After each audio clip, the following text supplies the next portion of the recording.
everyone, I'm going to share a couple more chapters from George's Marvellous Medicine today. Let's begin. Okay, chapter 3, George begins to make the medicine. George took an enormous saucepan out of the cupboard and placed it on the kitchen table. "George," came the shrill voice from the next room. "What are you doing?" "Nothing, Grandma," he called out. "You needn't think I can't hear you just because you closed the door. You're rattling the saucepans." "I'm just tidying the kitchen, Grandma." Then there was silence. George had absolutely no doubts whatsoever about how he was going to make his famous medicine. He wasn't going to fool about wondering whether to put in a little bit of this or a little bit of that. Quite simply, he was going to put in everything he could find. There would be no messing about, no hesitating, no wondering whether a particular thing would knock the old girl sideways or not. The rule would be this: whatever he saw, if it was runny or powdery or gooey, in it went. Nobody had ever made a medicine like that before. If it didn't actually cure Grandma, then it would cause some exciting results. It would be worth watching. George decided to work his way round the various rooms one at a time and see what they had to offer. He would go first to the bathroom. There are always lots of funny things in the bathroom. So upstairs he went, carrying the enormous two-handled saucepan before him. In the bathroom, he gazed longingly at the famous and dreaded medicine cupboard, but he didn't go near it. It was the only thing in the entire house he was forbidden to touch. He had made solemn promises to his parents about this, and he wasn't going to break them. There were things in there, they had told him, that could actually kill a person. And although he was out to give Grandma a pretty fiery mouthful, he didn't really want a dead body on his hands. George put the saucepan on the floor and went to work. Number 1 was a bottle labelled Golden Gloss hair shampoo. He emptied it into the pan. "That ought to wash her tummy nice and clean," he said. He took a whole tube of toothpaste and squeezed out the whole lot of it into one long worm. "Maybe that will brighten up those horrid brown teeth of hers," he said. There was an aerosol can of super foam shaving soap belonging to his father. George loved playing with aerosols. He pressed the button and kept his finger on it until there was nothing left. A whole wonderful mountain of white foam built up in the giant saucepan.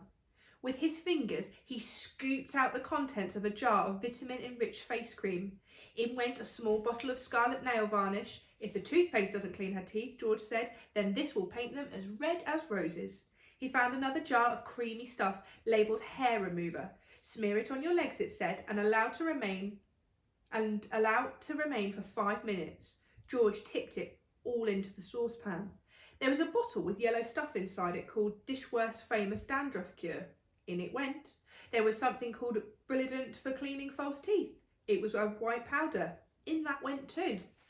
He found another aerosol can. "Nevermore Ponking deodorant spray, guaranteed," it said, "to keep away unpleasant body smells for a whole day." "She could use plenty of that," George said, as he sprayed the entire canful into the saucepan. Liquid paraffin, the next one was called. It was a big bottle. He hadn't the faintest idea what it did to you, but he poured it in anyway. That, he thought, looking around him, was about all from the bathroom. On his mother's dressing table in the bedroom, George found yet another lovely aerosol can. It was called Helga's Hair Set. Hold 12 inches away from the hair and spray lightly. He squirted the whole lot into the saucepan. He did enjoy squirting just these aerosols. There was a bottle of perfume called Flowers of Turnips. It smelled of old cheese. In it went.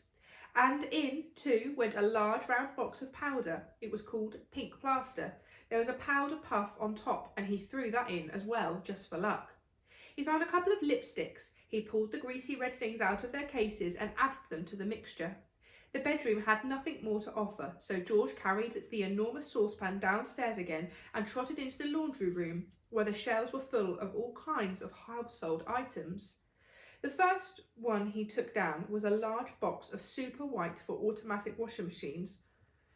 "Dirt," it said, "will disappear like magic." George didn't know whether Grandma was automatic or not, but she was certainly a dirty old woman, so she'd better have it all, he said, tipping in the whole box full.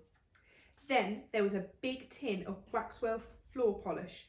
It removes filth and foul messes from your floor and leaves everything shiny bright, it said. George scooped the orange-coloured waxy stuff out of the tin and plonked it into the pan.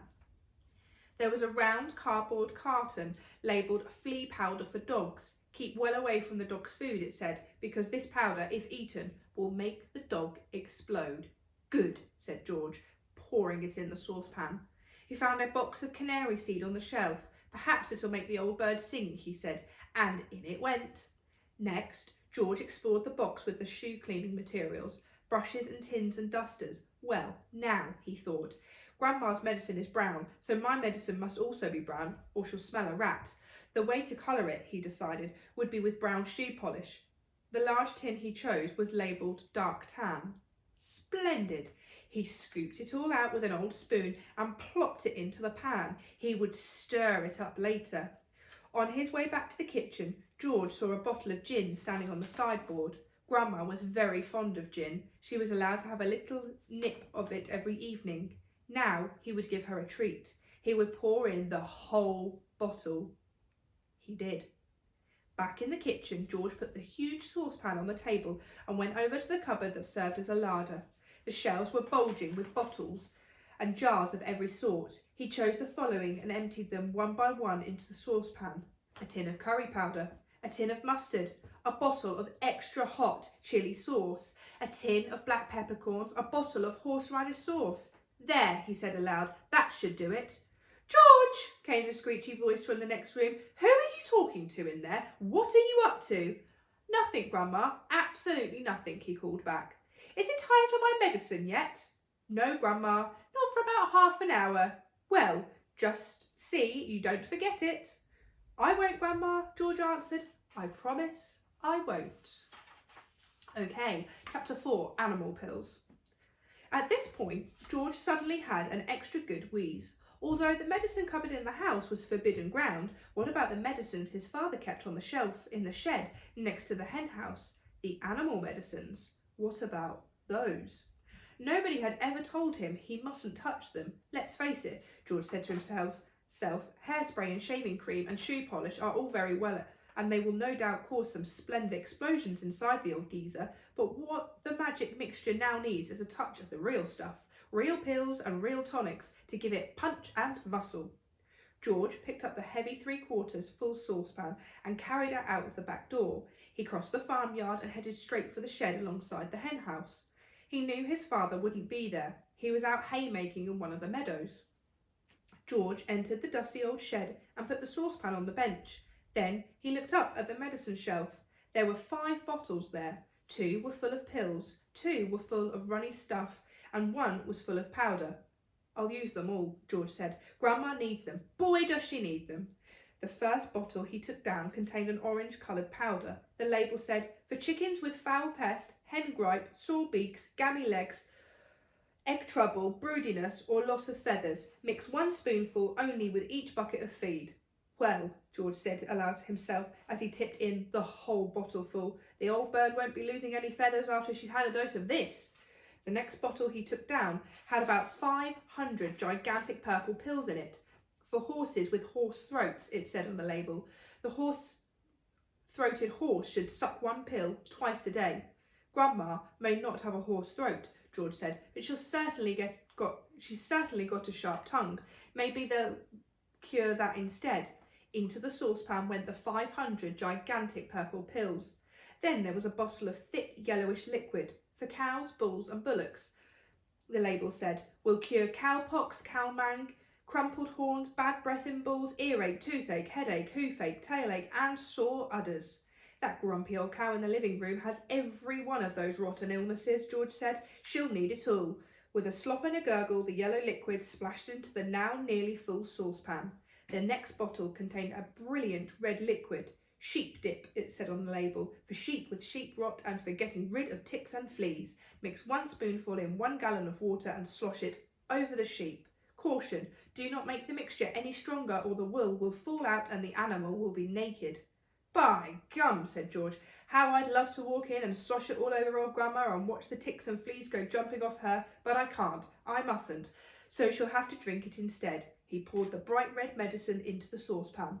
The last bottle on the shelf was full of pale green pills, pig pills, the label announced, for pigs with prickles, tender trotters, bristle, blight, and swine sickness. Give 1 pill per day. In severe cases, 2 pills may be given, but more than that will make the pig rock and roll. Just the stuff, said George.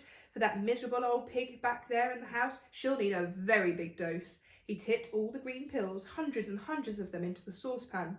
There was an old stick lying on the bench that had been used for stirring paint. George picked it up and started to stir his marvellous concoction. The mixture was as thick as cream, and as he stirred and stirred, many wonderful colours rose up from the depths and blended together, pinks, blues, greens, yellows and browns.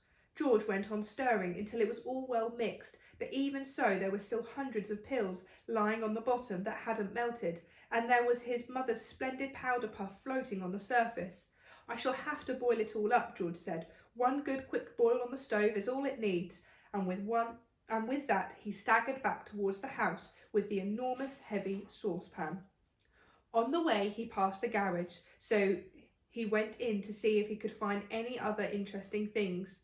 He added the following: 1/2 pint of engine oil to keep Grandma's engine going smoothly, some antifreeze to keep her radiator from freezing up in winter, a handful of grease to grease her creaking joints.